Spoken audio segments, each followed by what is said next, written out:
A proposal pushes to change the definition of one four-letter word in the Endangered Species Act. Doesn't sound like a big deal, right? But environmental groups completely disagree and think the details matter. Week News reporter Paul Dolan joins us in the studio. And Paul, what word do they have concerns about? Harm.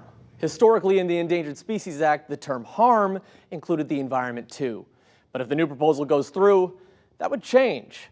In turn, environmental groups fear habitat destruction could follow from the new definition, making room for bulldozers to push through anywhere they want.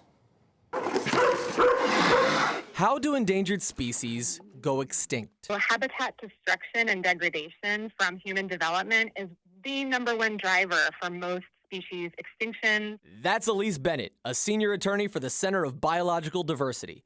Florida Panthers, Bennett says, are a prime example of how this change to the definition could impact conservation efforts. When a project is to be undertaken that would destroy habitat for panthers, that's accounted for in the permit. The Fish and Wildlife Service would look at those impacts and harms from the habitat destruction and then require the permittees to actually make up for that harm by protecting habitat somewhere else. Bennett believes this proposal puts that precedent at risk. Clearly contrary to what Congress intended when they passed the law.